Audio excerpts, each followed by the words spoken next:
Багш нар нэг үсээ засуул гэдэг юм. Миний үс үг нэг тэгж амар ургаж мургаад нэг юм алмас шиг болоод арцаа цэгсээсэн юм байхгүй шүү дээ. За Train to Busan-ыг үзэж байгааг хүмүүс ер нь бол баг байхгүй шүү дээ, тийм. Гэхдээ яг Train to Busan-ыг нээлттэйсэн жил хэдхэн сарын дараа нээлттэйсэн Seoul Station гэж бүрийн хэмжээний анимашн киног бол үзэж байгааг хүмүүс нэлээд байгаа бах. Ягаад хамтдан дүрж байгаа вэ гэхээр Train to Busan-ыг найруулсан найруулагч энэ Seoul Station-ыг найруулснаас гадна хамгийн гол нь энэ Seoul Station нь Train to Busan-ы prequel буюу өмнөх үйл явдлыг нь харуулах нэг ертөнцид үйл явдал нь өрнөдөг кино байгаа. Найруулагчаар нэжилсэн Yong Sang-ho гэж уран бүтээлч угаасаа Train to Busan-аар кино найруулагчийн карьераа эхлүүлэхээс өмнө маш олон богино хэмжээний анимашнууд хийдэг байснаас гадна хоёрч бүрийн хэмжээний анимашн найруулад амжицсан анимашн ертөнцийн уран бүтээлч байснаас гадна хамгийн гол нь тэр анимашнууд нь ерөөсөө хүүхдүүдэд зориулагдсан биш, эсвэргээрээ бүр нэлээд хүнд зохиолтой томчууд руу чиглэсэн анимашнууд байдаг байсан юм байна лээ. Тэгээ ямар ч байсан миний өнөөдрийн онцолж байгаа Seoul Station ч гэсэндээ хэдий animated кино ч гэсэн нэлээд хүнд үйл явдал, хүнд уур амьсгалтай нийгмийн гажуудлын эсрэг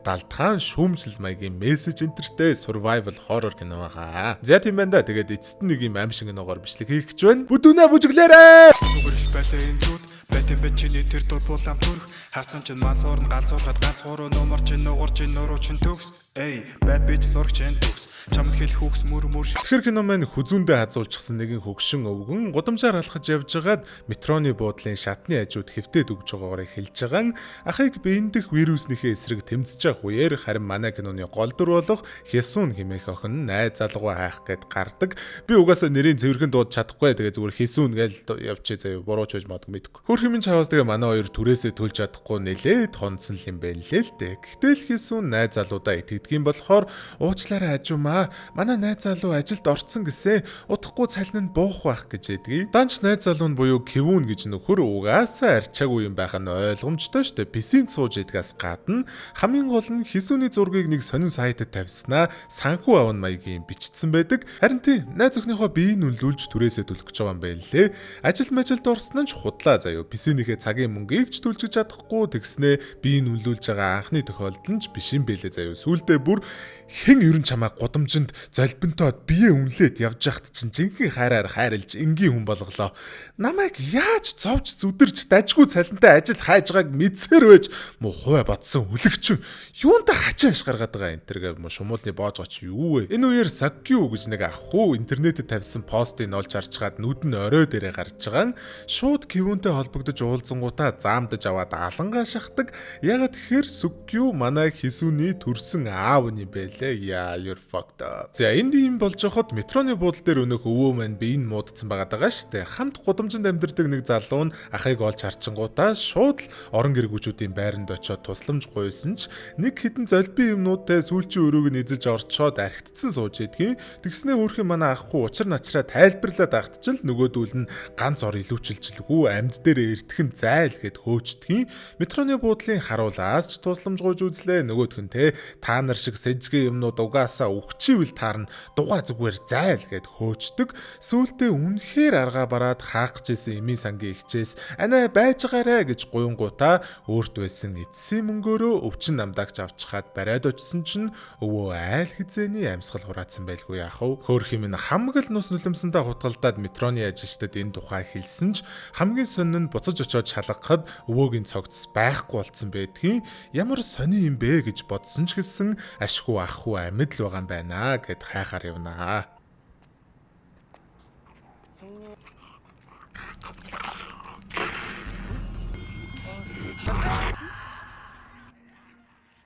Хесүнийг ингээд хайчхаа мэдэхгүй явж байхад нь Саккю Кевүнийг дагуулад гэрт нь ирж байгаа штэ. Мэдээж Хесүн гэртээ байхгүй тэгээд түрүү угаасаа залхахт нь бас удсан авахгүй таслаад байсан болохоор хүлээхээс өөр аргагүй болчихж байгаа юм.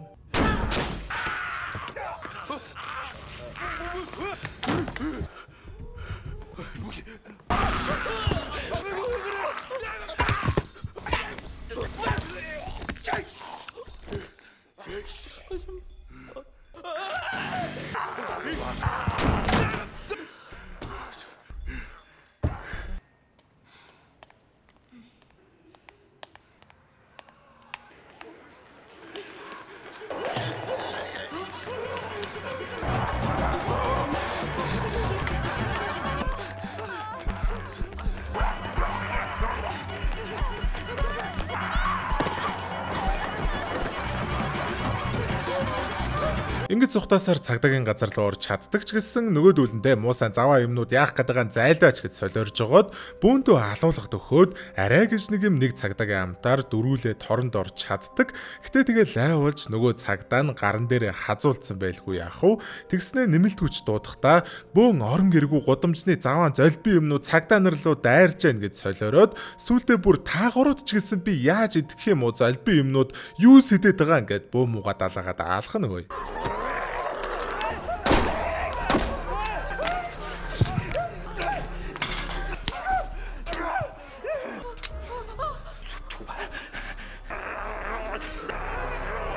Энэ үеэр харин манай Сукью Кивун хоёр айгүй хийцтэй байж байгаа буюу нойлынхоо цонхоор авирж дээвэрлэгөө гарснаа Кивунийг өгөөш болгож машинтай нойр байсан зомбинуудыг холдуулангуудаа дараа нь ах өөрөө машиндаа суугаад гудамжны нөгөө булангаас нь Кивунийг аваад эрүүлэн эсэмэнд хоёулаа Хисүнийг хайх хайлтаа үргэлжлүүлсэн явж байдаг галзуу.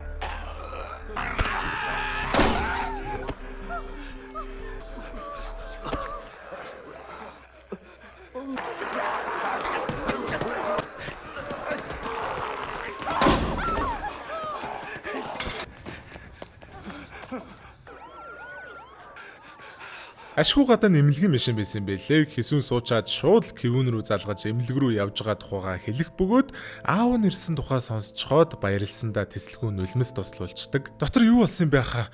Өнөөдөр бүх зүйл замбраагаа алдлаа. Эмнэлгээр дүүрэн хазуулсан шарахтай хүмүүс. Хазуулсан хүмүүс хаана байгаа? Бүгдээрээ эмнэлэгт байгаа. Манайхаа ачаалаа даахгүй байх шиг байлээ. Нэг нь ч утсаа авахгүй байна. Зүгээр зомбинууд бөөгнөрцөн байгаа газар руу манай хоёрыг аваа явж идэг настай галзуу.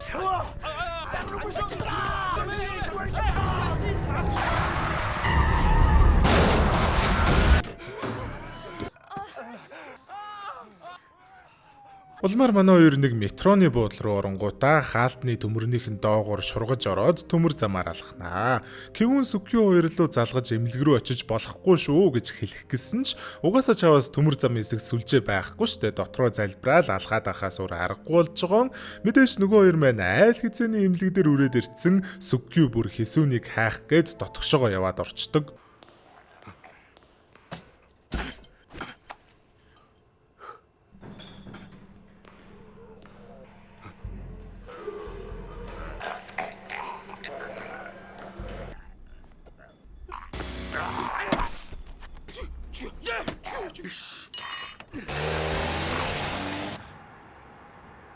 Ямар ч тач Хисүн өнөөх ахыхаа амтаар яван явсаар өөр нэг буудлаар дээшээ гарч ирж чаддаг. Шууд Кивун руу залгаад хаана байгаагаа хэлсэн ч угаасаа тэндээ удаан байх боломжгүй штэ. Дахиад зомбинд хөөгдөж алуулахаа шахдгийн. Гэтэ нэг азтай юм болдог нь хэсэг залуучууд нэг гудмыг битүүлэнгүүтээ үүдийг нь хамгаалцсан байж захтаа таарад ам аврагдаж чаддаг. Тэнд нь бөөн хүмүүс цугларчсан байгаа ч гэсэн хамгийн гол нь гудамжны нөгөө талын бөөн тусгаагийн цагдаа нар том автобус тавьж битүүлчихэд хүн гарахгүй гэдэг тушаал авцсан байгаад байгаа юм байна лээ. Автобусны нөгөө тал нь болохоор зомби энтер байхгүй аюулгүй бүс юм шиг байгаа. Тэгээ угаасаа хүмүүсийг одоо тэр дор нь вирус авч үгүй юу гэдгийг одоо мэдэх боломж байхгүй болохоор эрсдэл үүрэхгүйгээд нэвтрүүлэхгүй одоо вирусыг задраахгүй л гэж үзээд байгаа юм шиг байлээ. Сукью Кивун хоёр түрүүн эмнэлгээс сухтааж явахдаа яаж агаад ч юм нэг гүүр давц юм уу яасан нөгөө талд нь гарцсан нөгөө аюулгүй газар нь гараад ирсэн юм шиг байгаа. Тэгээд цагдаа нар дээр нь очиод учир начраа тайлбарлаж сүүлдээ бүр миний охин тэнд байгаа гэдэг штэ гэд ууралж дайрч үзлээ. Даанч нөгөөдүүл нь тушаалаар л явж байгаа хүмүүс юм болохоор тэгээд тушаал эртэл бид нэр юу ч хийж чадахгүй уучлаарай л гэж байгаа. Ячид л нөгөө үүдийг хамгаалж байсан эдийн нэг нь хазуулаад за бас Хисүний удас нь унтарснаар ер нь л тэр дотор байгаа хүмүүсийн ирээдүй бол нэлээд бүрхэг болчихж байгаа байхгүй юу. Хисүнтэй явж исэн ах сүүлдээ бүр удирдлага алдаад хүмүүсийн голд би энэ улсын төлөө бүтэн амьдралаа зориулж чөмгөө дундартал ажилласан. Одоо тэгээд миний ямар байдалтай байгааг харчих. Энэ улс биднийг хүн чинээ үздэггүй. Баян байна уу, ядуу байна уу ч хамаагүй. Бид нар бүгдээрээ энэ улсын хувьд хэнч биш. Гэхдээ л би амьдрмаар байна.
За тэгээ ухаалтаас эрэхтэй Хисүүн Дарим апартмент гэж баригдаагүй байгаа хорооллын үзүүлэнгийн байрнуудынх нэгт ороод ирдснээ ойлгохоос гадна ашгүй утсан асцсан байлээ. Кивүүн рүү залгаад хаана байгаагаа хэлчингүүтээ тэслэгүү нэг өрөөнд нь унтаад өгдөг. Сэрэгт нь ашгүй кивүүн ирсэн байх бөгөөд одоо бүх зүйл зүгээрээ хоёулаа гэртээ харъя. Би ийшээ орж ирчгээд аавтаа чинь салж яваа чамайг хайж ирсэн. Аавч удахгүй хүрээд ирнэ. Тэр чамайг зөндөө сансан. 우리에서나 저 사람은 아빠가 아니야. 내가 일하던 거 포주야. 썼으면 끝까지 돈을 갚아야지. 아빠라면서요. 얘네 일하던 데서는 인연들 다 나보고 아빠라고 불렀어.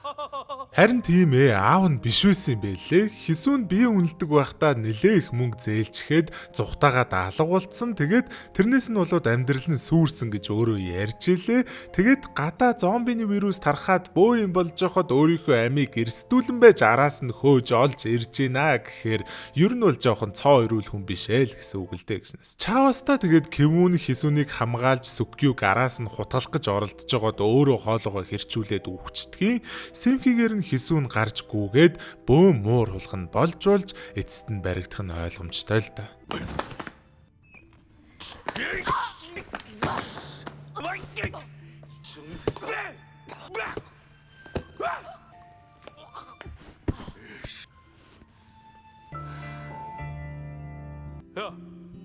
야 이년아 반드시 예선아 예선아.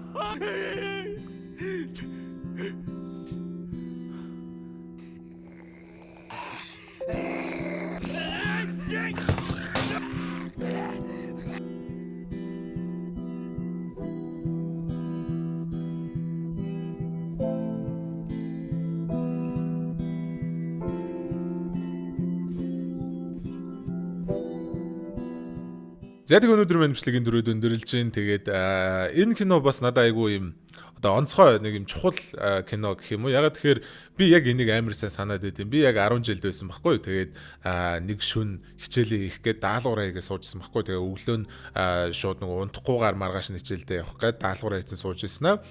Угаасаа маргааш шалгуулахгүй болохгүй амар чухал даалгавар.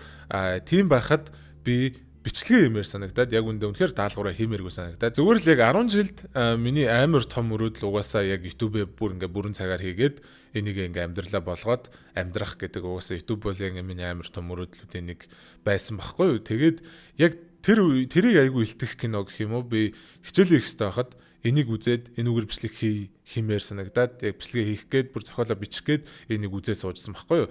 Тэгээд яг тухайд хийгээгүй л дээ. Тэгээд сая сүүлд энүүгээр бичлэг хийх гээд үзэж хахад яг тэр үе надаа ингээд дурсагдаад санаанд ороод тэгээд одоо тэ эргээд харангуут одоо бол би яг бүтэн цагийн ютубер байгаа шүү дээ. Энийг бүтэн цаг хийж байгаа шүү дээ. Тэгээд энэ болгон зөвөр угаасаа та нарын минлаач тэ энийг намайг үзэж байгаа та нарын минлаач тэгээд тэрийг зүгээр хэлмээр санагдаад одоо би ингээд өөрийгөө амар сууг байна, хангалттай хийчих чадахгүй байна, ингээд амар муу байна, дахиад зөндөө юм ингээд яах ёстой энэ тэргээд өөрийгөө голоод байгаа ч гэсэн тэ хэдэн жилийн өмнөх рүү буцангууд хэдэн жилийн өмнөхийнхөө мөрөөдлийн амьдралаар нь одоо амьдарч байгаа. Тэгээ хамгийн гол нь энийг та нар өгж байгаа болж таарч байгаа байхгүй. Тэгэхээр зөвөр л баярлаа гэж хэлмээр ерөнхийдөө зүгээр санагдаад энэ жилд бол би хангалттай хичээж чадаагүй гэдгээ мэдчихэж байгаа. Тэгээд 2026 он бол угаасаа юм байхгүй. Тэгээ энийг би яг бичлэн дээр амлаад хэлчихээ те. Хүн болгон оны 1 сараас эхлээд амар ингээ хөдөлмөрлөдөг те.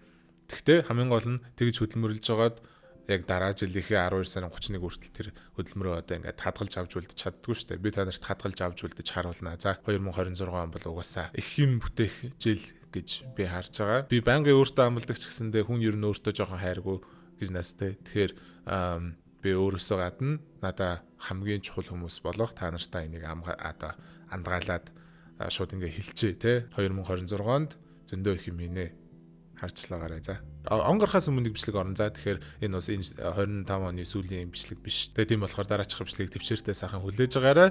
Дараачих бичлэгээр уулзтлаа. Дөрөв баяртай. Хайртай шүү. За. Сайхан байна. Гой зүгцлэр.